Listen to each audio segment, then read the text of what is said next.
Who really runs the world today? Is it politicians or multinational banks, or is it social media and tech giants?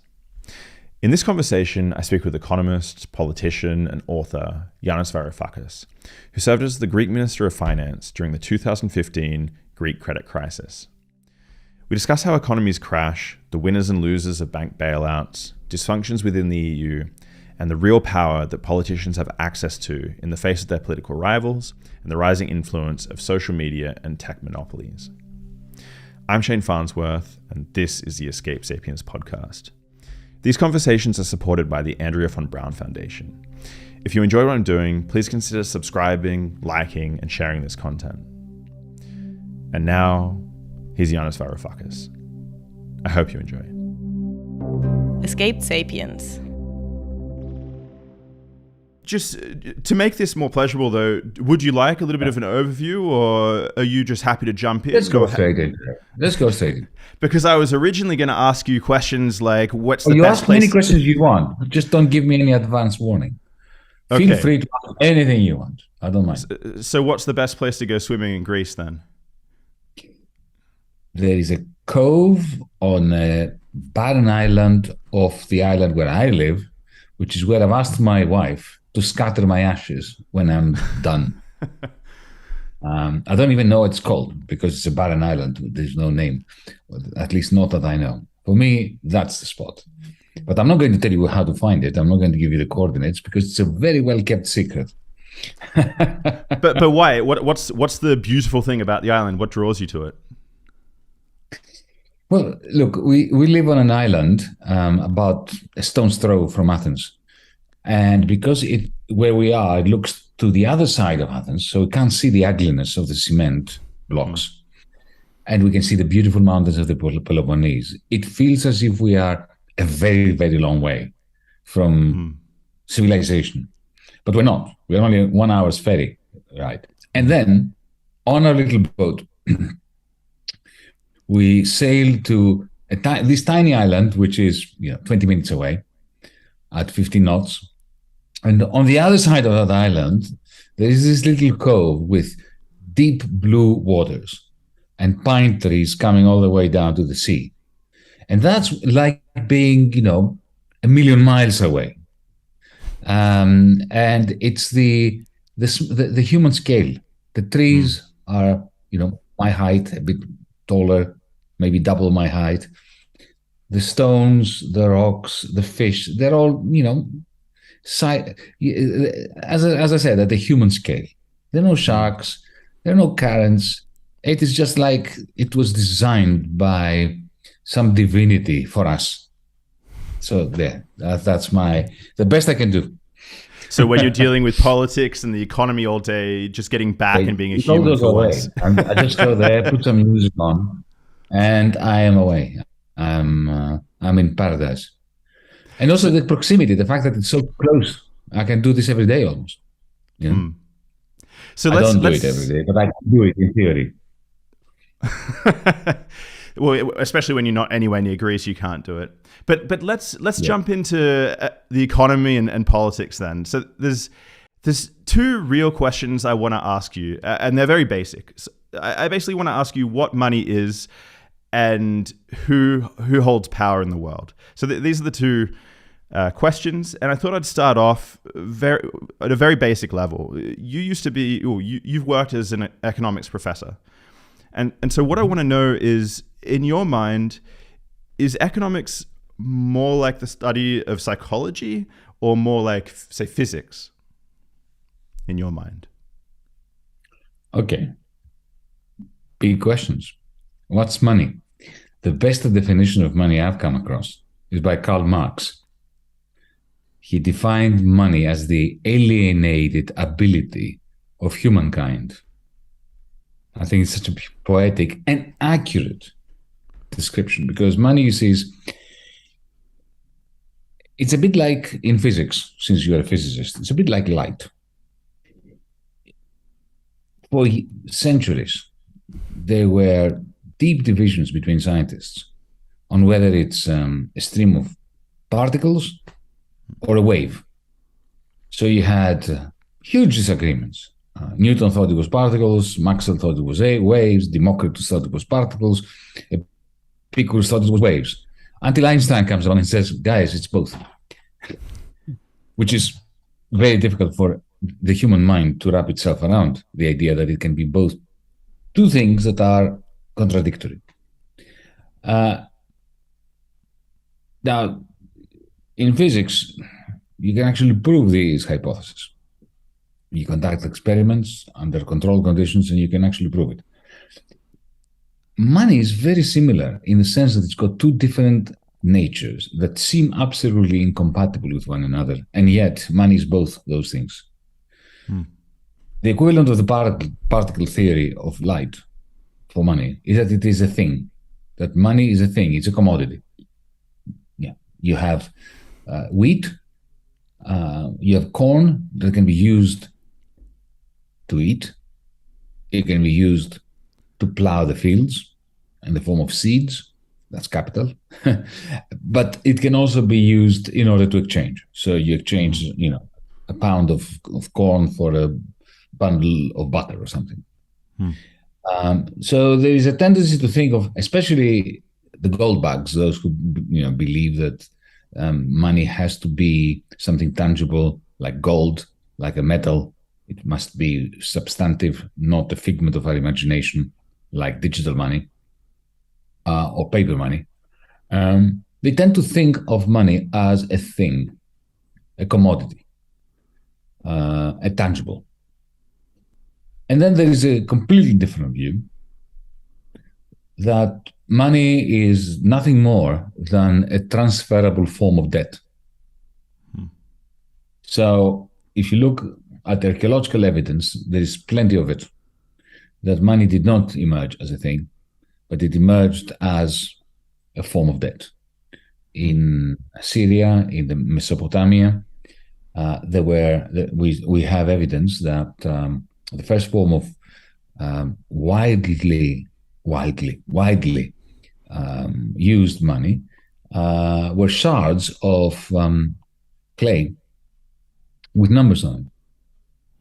And the idea was that the hegemon, the landlord, the king, the tyrant, whatever, would use these pieces of clay with numbers on to pay advance payment of the wheat, the corn that had not already been produced, that would be produced after the harvest, to workers.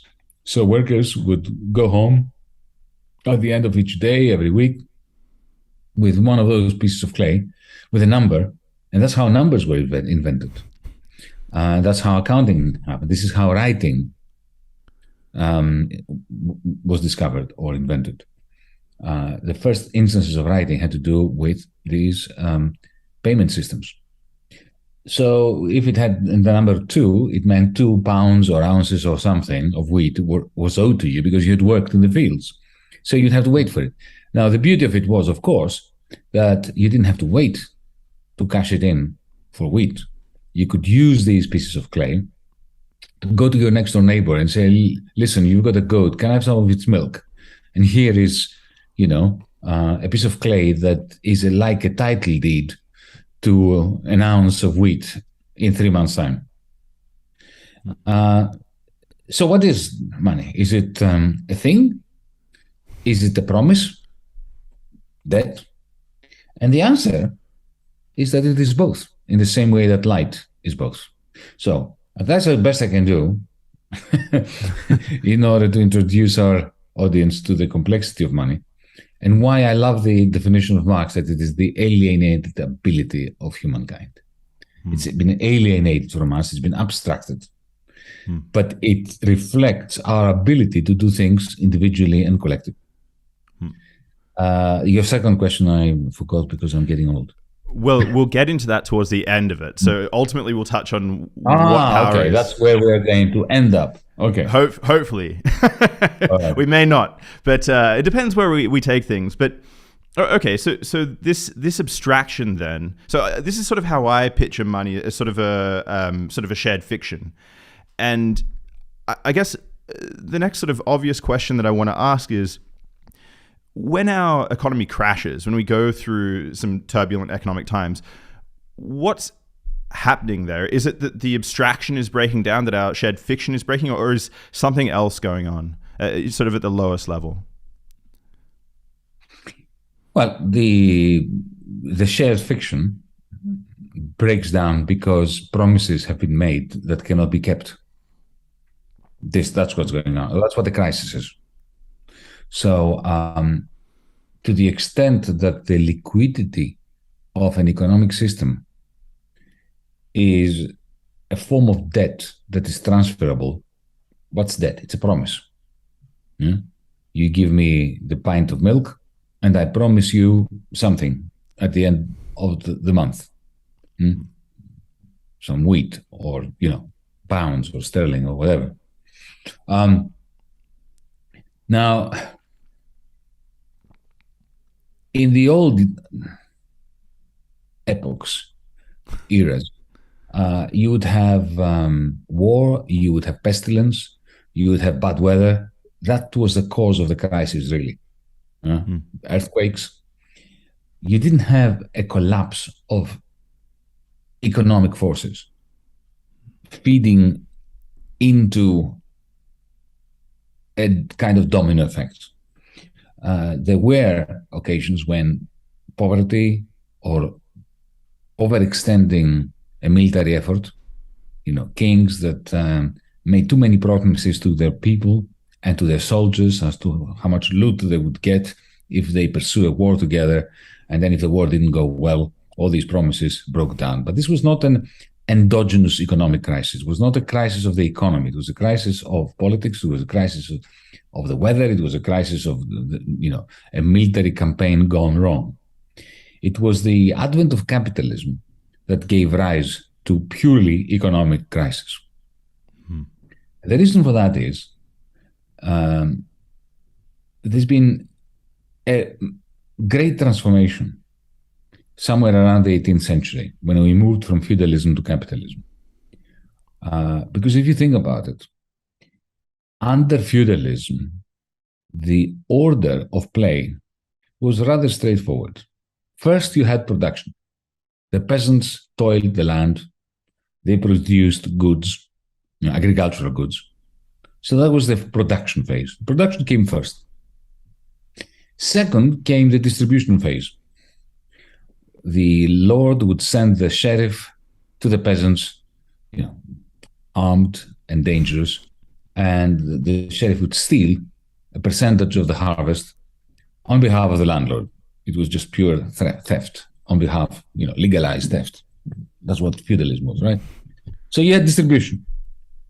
This second phase, violent phase, at least potentially violent phase, determined how much of the produce would stay with the peasants, how much would go with the landlord. And then the third phase was financialization. The landlord could not eat all that stuff, so the landlord would sell it in rudimentary markets that were marginal to production, but nevertheless important, get cash, and use that cash either to arm his soldiers, or to build a better castle, or to found a church, or to lend it, because the lords were the money lenders as well, because they were the only ones who had money. So you had production, distribution, and financialization. In societies like that, it was impossible to have an endogenous economic crisis. But with the advent of capitalism, the transformation, when the peasants were expelled from the land, they were replaced by sheep in England and Scotland and Wales, because wool was an international commodity by then due to the discovery of international trade routes and the creation of international trade routes. You have the creation of a working class, which is landless. They've been evicted. They live in slums now, outside the land. The land now is commodified. It is leased to former peasants or to the sheriff or to whomever, who now becomes a proto-capitalist who hires laborers now and pays rent to the landlord. But these proto-capitalists, to make business work, to start production, first they had to borrow. because they had to pay wages up front so that the workers would not die of hunger, not because they were nice people, but because otherwise they wouldn't be able to get them to work. And also they had to pay the landlord rent before the harvest came in. So suddenly what you have is a complete reversal. It used to be production, distribution, finance. Now it's finance, distribution, and finally production. And this reversal unleashed tremendous productive powers. Workers were forced to be far more efficient. The entrepreneurs, the proto-capitalists, because they were struggling themselves to keep their nose above water, they had to improve efficiency, they had to invest in machinery in order to enhance labor productivity, because they were in competition with one another, and anyone who didn't do it simply went bankrupt.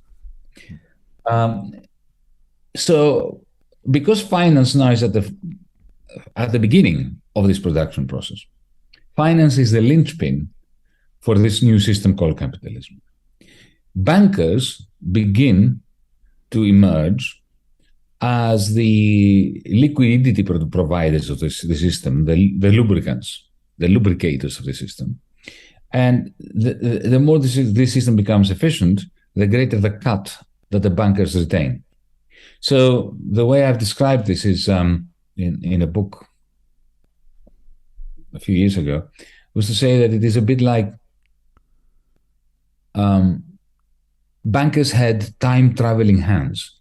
They would push their hand through the membrane of the timeline and extract value from the future that has not been created yet, bring it to the present, to fund the production that will produce the values of the future.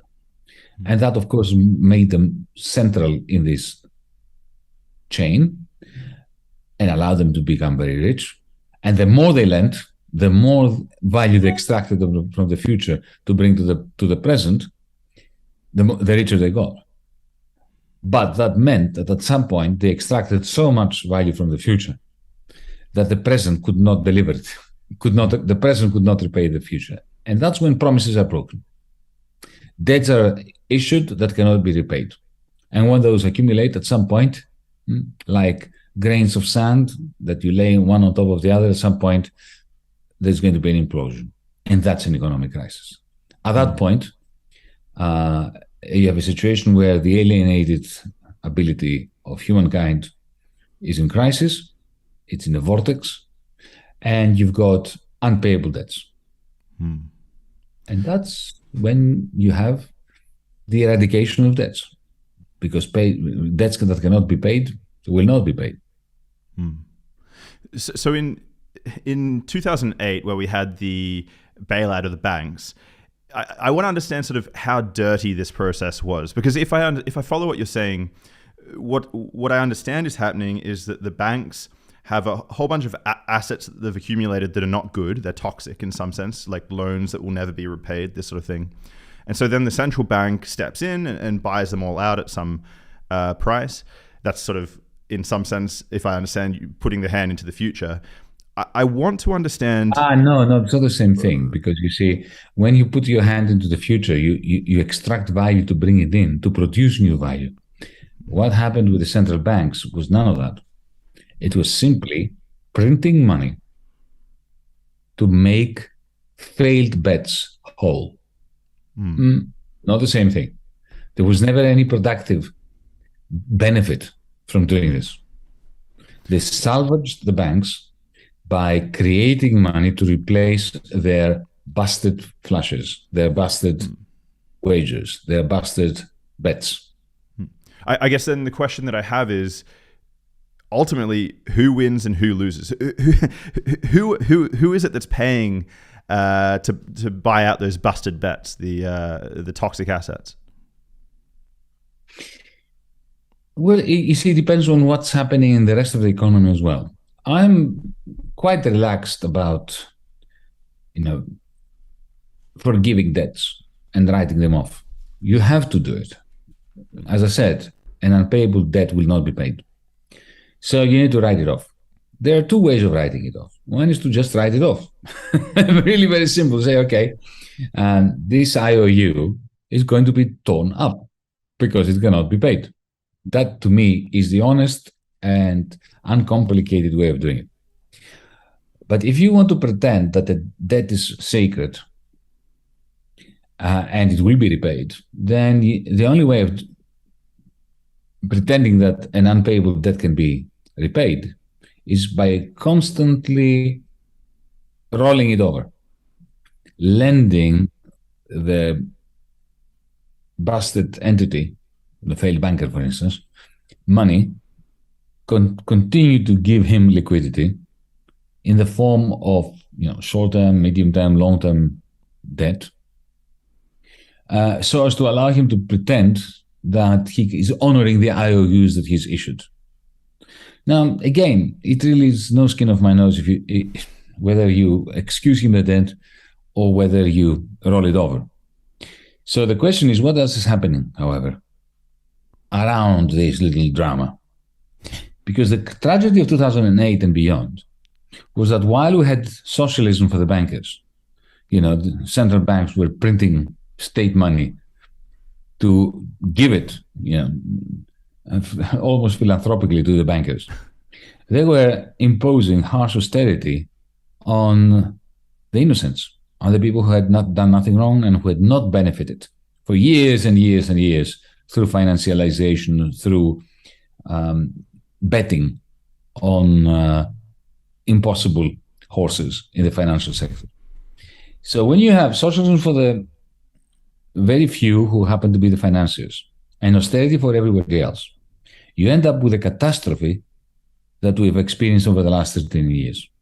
Because the financiers get their money.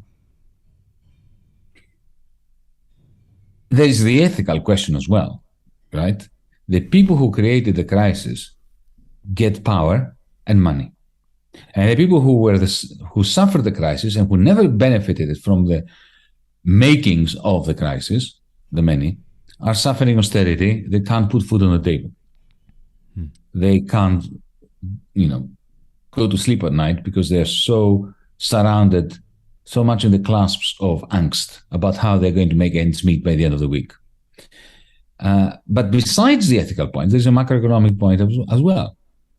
Because the industrialists, the people who benefited from socialism for the very few, for the oligarchy, look at, they have all this money which is being printed by the central banks and given to them, right? But they're never going to invest it. Not because they don't want to invest, they would like to invest it. But they look out there and they see the masses, the multitudes, being impecunious and finding it very hard to make ends meet. And they think, I'm not going to produce snazzy, expensive products for them. They won't be able to afford it. So if you're Volkswagen in 2009, you're not going to say, I'm going to produce an alternative to a Tesla, an expensive $100,000 electric car, because who the hell is going to buy it? Look at them. I'll make little Golfs with stupid little polluting diesel engines, as I was doing before. I will fake their exhaust fume measurements as well, and make money out of that, out of the little people with small, dirty little cars that I'll sell to them. So you've got very low levels of investment, and that also augurs really badly for the green transition, because for 13 years we have not invested in the green transition as we should have, and we can see the effects on the environment now. You can see it on electricity. I mean, we have underinvested for 13 years. So the tragedy, the crime of the post-2008 period is not just that you have excused those busted wages of the financiers and that you have printed money as if in the context of a socialism for the rich to give to them. It's also that the austerity you've imposed upon people in the European Union, people in the United Kingdom, people in the United States. I mean, here in this country, we're the champions of austerity. World record holders when it came to austerity, to idiotic austerity, self-defeating austerity. And the result is that you have very low levels of investment. And when you have very low levels of investment, what does this mean? It means that demand is low. And it means that the only way you can keep finances in health, in inverted commas, or alive, or zombified, call it what you may, is to keep printing money to give to them. Because they are not going to get it from the little people, because the little people don't have any, and because there's no investment to produce new wealth for the bankers to benefit. So for 13 years after 2008, we have had rude health in the financial markets, which was, however, driven by state money that was printed and printed and printed to keep the financiers boisterous, while the rest of the economy was shrinking. So how long can you push this for? There's sort of two questions I want to ask. The first is, what would you have done instead? What's the alternative? Did you have to inject the money up at the level of the banks, or could have you given money to the people who made the, did you have to inject money at the level of the banks, or could it have been at the level of the people? And what is the long-term impact if we continue to do quantitative easing and we continue to give austerity to the people and not the banks? Well, the first question that came out of your mouth was, how long can this last for? The answer was, until the pandemic, because now it's all collapsing around us. We can see that. But before I explain why that is happening, let me answer your other question. What could we have done instead? And I think you already embedded into your question the proper answer. The first thing you do is, of course, you save the banks, because banks are not like other businesses. If a bike shop shuts down, okay, you don't have bikes. But a bank, for better or for worse, I think for worse, the banks own the payment system. Forget credit. Whenever you want to buy a coffee these days, or buy a book, or go to the movies or whatever, you need to make a payment. And you make a payment using a debit card or a credit card, or even some ATM from which you withdraw money. So, and that's all owned by the banking system, by the oligopoly of the banksters. So you need to save those banks. You can't allow the ATMs to shut down and the payment system to collapse, because then you'll have another Great Depression like we had after 1929. And only monsters, Nazis and fascists emerged from that. But it's one thing to say you should save the banks. It's quite another to say that you must save the bankers. So what I would have done, I would have picked up the phone and called them and say, I've got some good news and I've got some bad news. We will save the bank. That's the good news. The bad news, we're not going to save you. You are out. So shareholders are wiped out. Boards of directors are fired. They are nationalized. And they're saved. And this is not pie-in-the-sky stuff. This is precisely what happened in 1998 in South Korea. The Korean state got into the failed private banks, took them over, drove out the boards of directors. I remember I was having a very interesting conversation with the finance minister of South Korea. And I asked him, how did you do that? Because we are having such difficult, bankers are so powerful people. So powerful people. They have more powerful than, they have more power than us ministers of finance. They can fire us. He said, well, we used a very veritable institution we have in Korea. I said, what? He said, well, the Marines. I set the Marines in and had them leave the building at gunpoint. And I thought, that's a very good idea. So they saved the banks, and within a year and a half, they had sold them back to the private sector, because they were not Marxists, they were not left-wing lingers like me, but they didn't save the bankers. Mm-hmm. So the message to bankers was, if you steer your bank onto the rocks and it starts sinking, we will save the vessel, but not you. So be careful. Okay, that was number one thing that I would have done. Can I ask just quickly, did that have a lasting effect? So what happened in 2008 and later on? Did Korea have a sort of softer journey as a result of that prior policy? Absolutely. Look at the data. Korea had next to no crisis in 2008. What had happened in 1998 had shielded Korea from the vagaries of Wall Street, the City of London, what's happening in the European Union. Gone from strength to strength. And it wasn't just South Korea. It was 6 years before South Korea, it was Scandinavia. The Scandinavian banks in 1992 went bust, all of them. They had made some stupid decisions, and they all went bust. Swedish banks, Danish banks, Norwegian banks, Finnish banks. And the states back then, they were social democratic back then, no longer.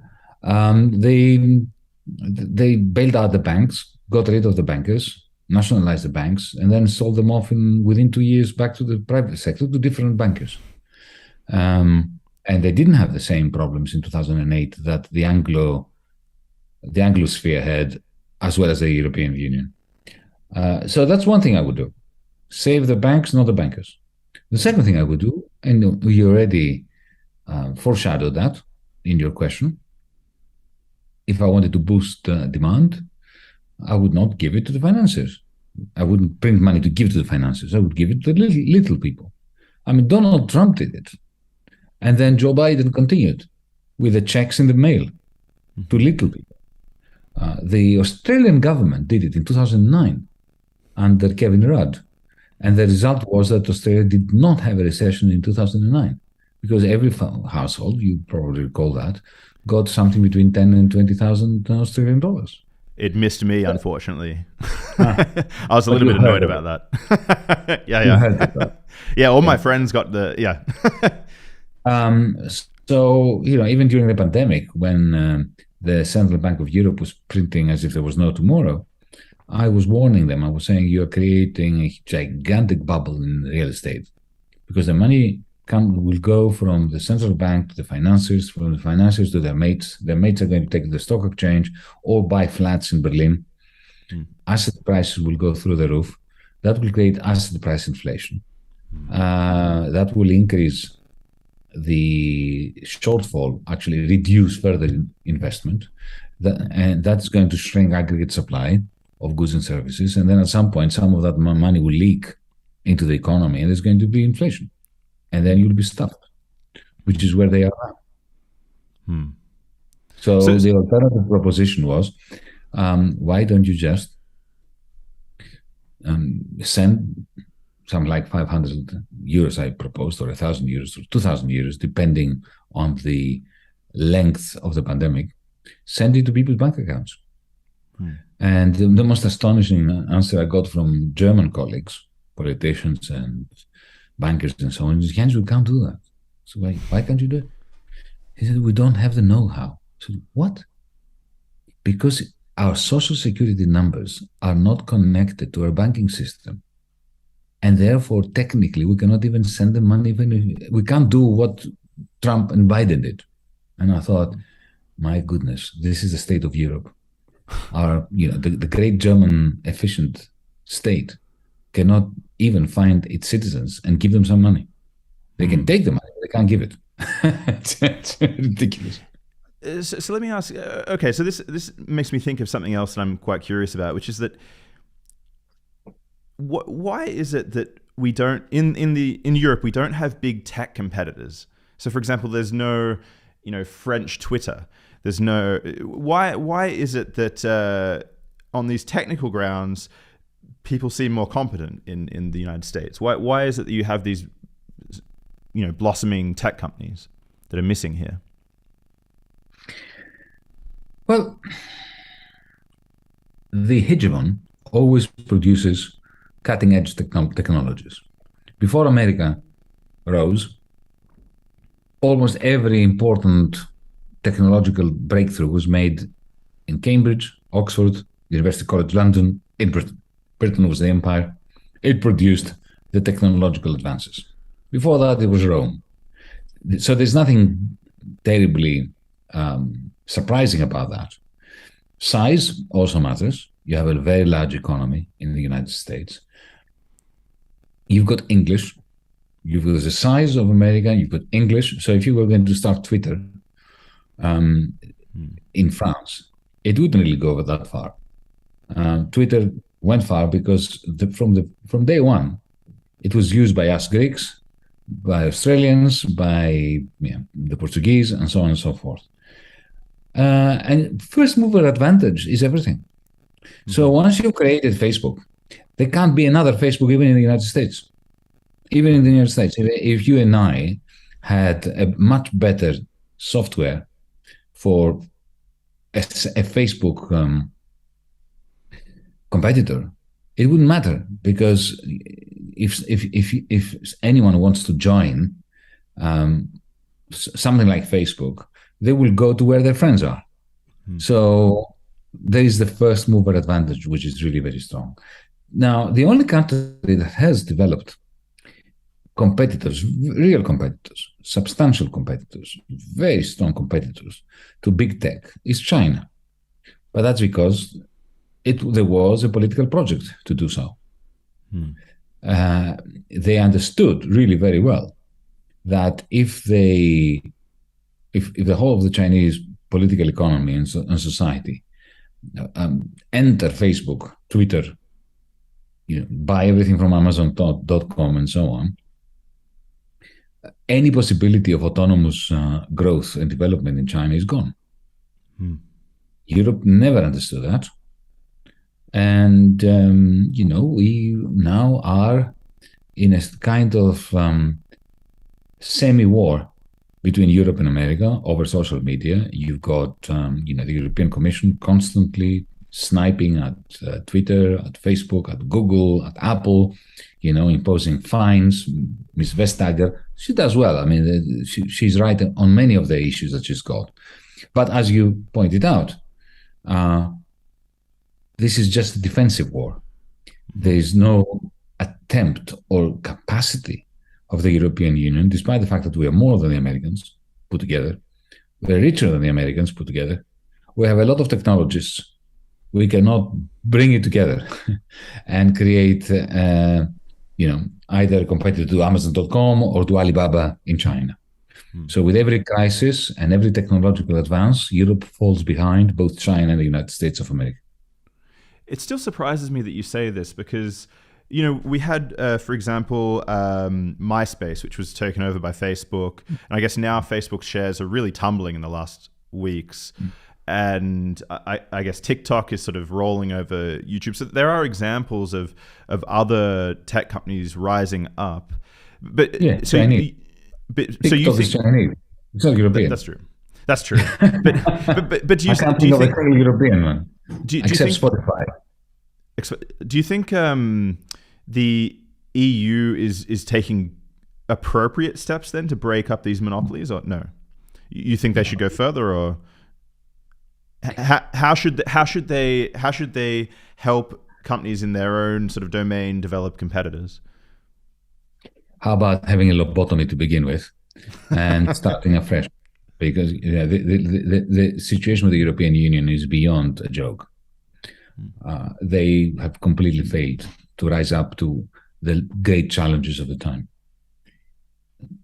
And what are the great challenges of the time? The banking crisis of 2008. The European Union made a complete and utter mess of it. And the result now is that we have 13 years of centrifugal forces tearing the European Union apart. And that has never subsided. They just threw a lot of printed money on the problem under Mario Draghi, but without solving the underlying centrifugal forces that are tearing us apart. So banking crisis, disaster. Green energy, catastrophe. Catastrophe. I mean, think about it. We have something called the European Union, but we do not have an energy plan for Europe. Germany has its own plans, and we saw how great those were when Putin invaded the Ukraine. France has its own Napoleonic nuclear-based plan. Half of the nuclear power stations, now that they're necessary because of the heightened price of natural gas, are now defunct. They're out of commission. Greece has its own plan. It's a bit pathetic. I mean, so there's no such. I wish we had a European Union. We do not. We have something that pretends to be a union. Artificial intelligence Nothing. Zero. There's no plan for artificial intelligence. There are pockets of AI here and there, but nothing like the concentrated investment on AI that the Japanese have, that the Koreans have, that the Chinese have, of course, and the Americans. You've got a lot of rent-seeking in Europe. There is hardly any entrepreneurship happening.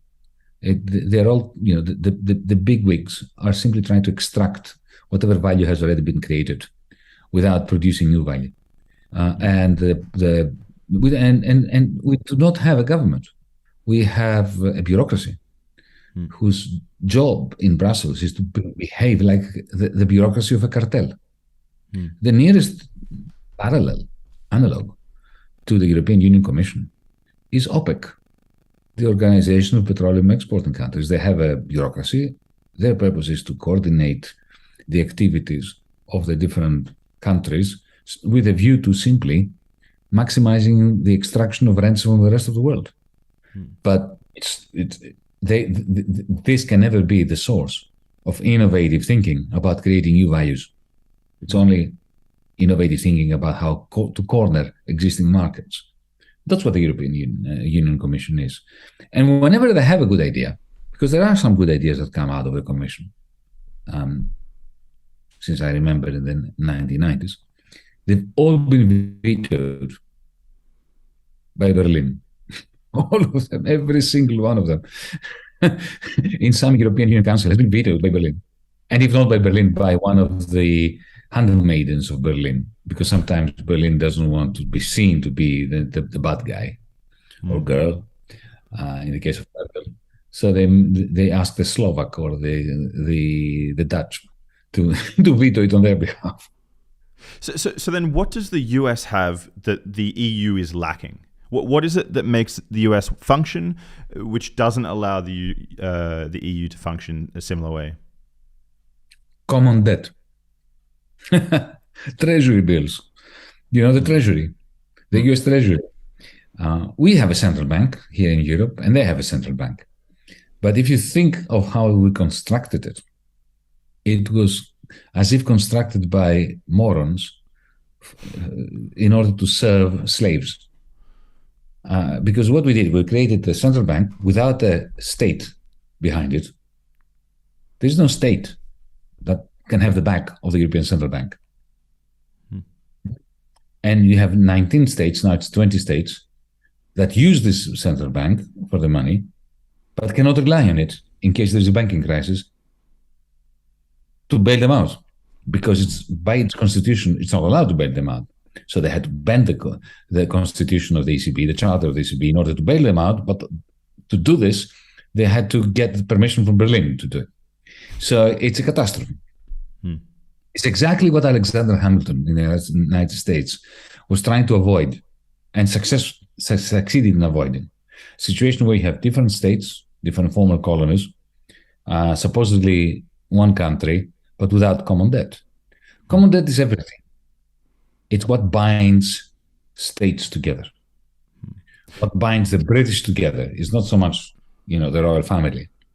It is the pound and the fact that the north of England and the south of England share the debt, the national debt.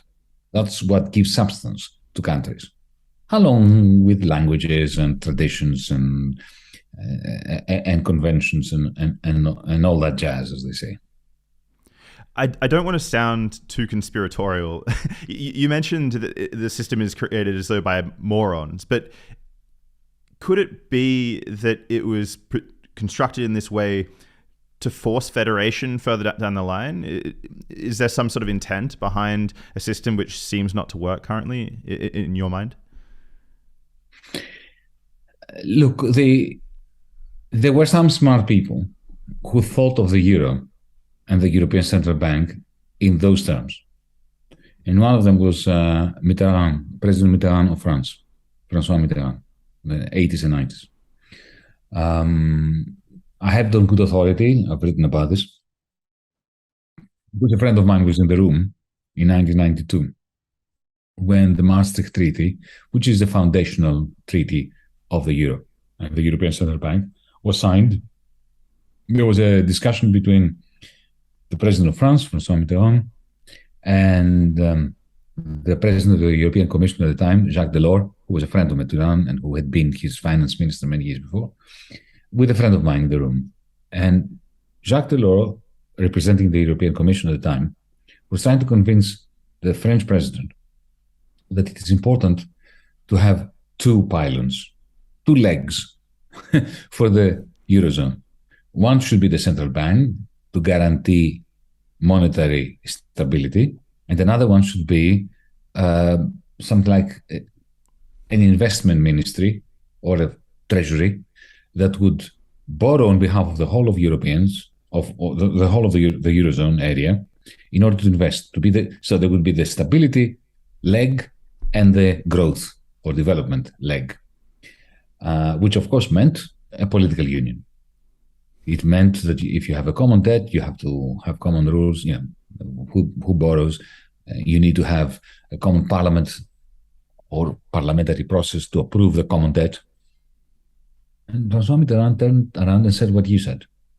He said, listen, Jacques, that would be great to do that. We can't do it. We don't have the political clout to do it at the moment. But what we can do is we can create a monetary union. And this is where, the old fox, François Mitterrand, proved he had very clear vision of the future. He said, when the next large financial crisis comes, our successors will have to choose between letting this whole thing collapse or federating or doing what you're suggesting. So this is precisely what you're saying. However, he was wrong. And he was wrong for reasons that a British Cambridge economist had foreseen in 1971, in April 1971. Nicholas Kaldor was his name, a well-known economist of the Cambridge tradition, who was actually a Europhile. He wanted the European Union to come together, and he was writing that paper as somebody who was worried about the future of the European Common Market back then, the European Union today. So this is now April 1971, just before, a few months before the collapse of the Bretton Woods system and the fixed exchange rates, when the Europeans could see that it was happening, that the exchange rates would no longer be fixed. They needed the exchange rates to be fixed because the European Union was a cartel. They were trying to fix the price of coal, to fix the price of steel, to fix the price of cars. If exchange rates between France and Germany and Italy and Holland go up and down, it's very difficult to fix prices. Okay? So they needed the fixed exchange rates that the Americans were providing under the Bretton Woods. And they could see that these fixed exchange rates would blow up. So they were already planning a common currency or fixed exchange rates in Europe as a prelude to the euro, back in 1971. And Kaldor in the New Statesman said this. He said it would be a gross mistake. I don't have his names now, his words in my head to tell you verbatim, but I can assure you, you can look it up.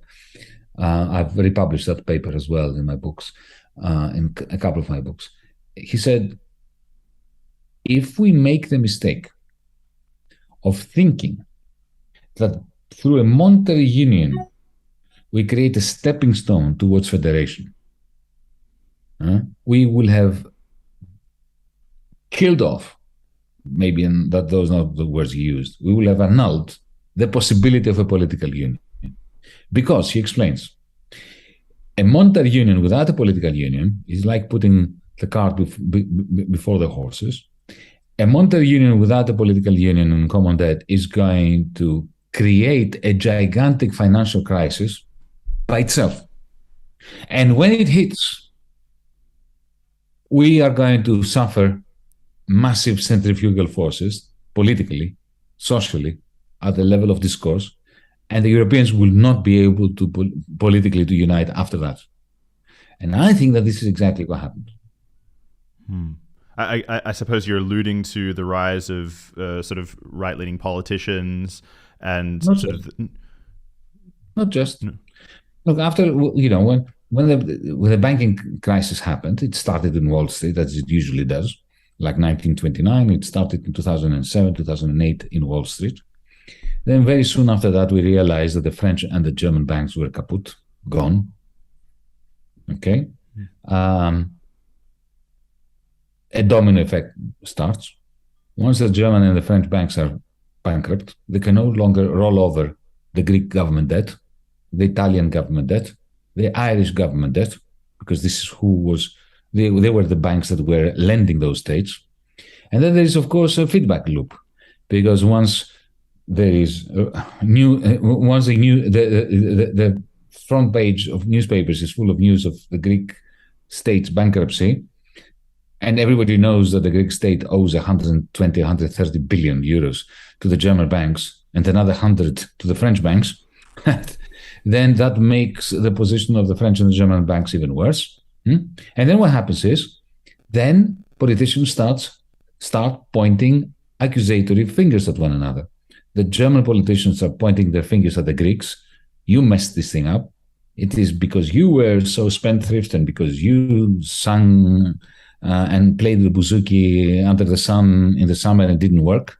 And then the Greeks turn around and they point an accusatory finger at the German and begin, you're Nazis. You've never been anything other than Nazis. And that's it. It's finished. At that moment, you have centrifugal forces at the cultural level, the political level, the ethical level, every level. And you go now to any German or to any Greek, any Dutchman or woman or French person and say, do you think it's a good idea that we should federate in Europe? They say, bugger off. Immediately. Which would not be the case before 2010. So I think that Nicolas Calder was completely prescient. Mm-hmm. So sort of shot ourselves in the foot. I noticed that, so in respect for the time, we're going to have to wrap up fairly soon. Can I just ask with a few quick questions about power? So the main one is, who holds the power today? Is it Musk? Is it Biden? Is it the head of the IMF or Goldman Sachs? Where does power really reside today? The hardest aspect of contemporary society to comprehend is that we live in a capitalist world or post-capitalist world where power has been concentrated tremendously inside the confines of a new form of capital without any human being, Musk, Biden, whoever, being in command of it. If you look at Musk on a minute-by-minute basis, if you actually watch him work, you can see that this is a driven man who's got enormous resources at his disposal, but given his ambition and his different projects, he's very constrained. He feels the pressure. He doesn't feel like somebody who can do anything. He doesn't feel like God. Similarly, Jeff Bezos, he's got, hundreds of billions stashed away in terms of wealth, right? But he too feels constrained. So this is a great tragedy and a great paradox. It's like an ancient Greek tragedy. If you're watching, or Shakespeare, if you're watching a Shakespearean play, Richard III, what do you see? You see powerful men on a stage who nevertheless, their great tragedy is that the more power they have, the more powerless they feel. And it's the nature of the game which extracts power from the many, concentrates in the hands of the few, who are tragic figures and therefore powerless. This is how I understand the capitalist, post-capitalist system we live in. And that's why I continue to be a leftist who thinks that capitalism is neither natural nor pleasant or stable, for that matter. In the end, we've created magnificent machines that had the capacity of being our slaves. I'm a tech enthusiast. I love machinery. I love technology. But in the end, we become the slaves of the machines. And that is not simply to say that this is the rich versus the poor. There is, of course, the rich versus the poor. We see this on a daily basis. But in the end, even the rich, even the Elon Musks of the world, the Jeff Bezos of the world, they are also victims of this enslavement of the whole of humanity to our artifacts. A kind of Dr. Frankenstein have created a thing, this capitalist thing, which has taken over and is threatening our very existentialist condition. Did you also feel that sort of at your core in the place of the finance minister of Greece? Did you feel that you had less or more power than what you anticipated when you entered the role? Oh, I had exactly as much power as I had anticipated. Precisely zero. I knew I would have none. I knew I would have none because remember, the only reason why I was elected was because we had a massive bankruptcy and I had become the finance minister of the most bankrupt state in the world, after Puerto Rico maybe. Okay?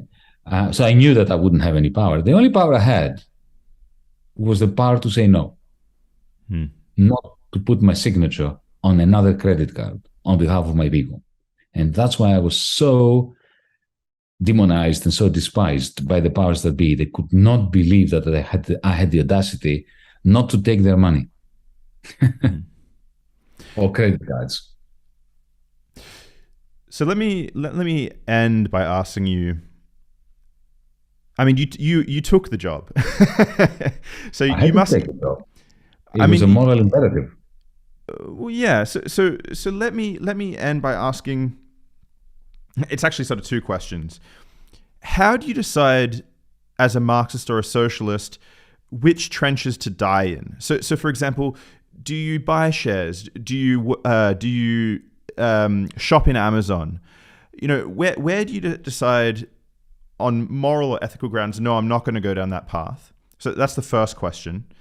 And to wrap up, let me answer it because I will forget it.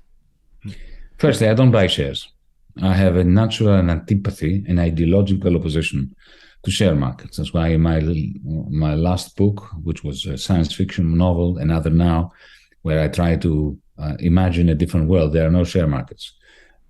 So no, I don't believe in horse races. I don't believe in the stock exchange. I hate derivatives. I don't do it. I only buy shares indirectly when I can't stop it due to the superannuation fund buying shares on my behalf without asking me, right? But I would never buy consciously and purposefully shares. Do I buy Amazon.com stuff? Of course I do. Because we live in capitalism. I'm not going to survive if I simply eat and consume products produced under a socialist order, which doesn't exist. When do I choose to do something like, for instance, accepting the Ministry of Finance?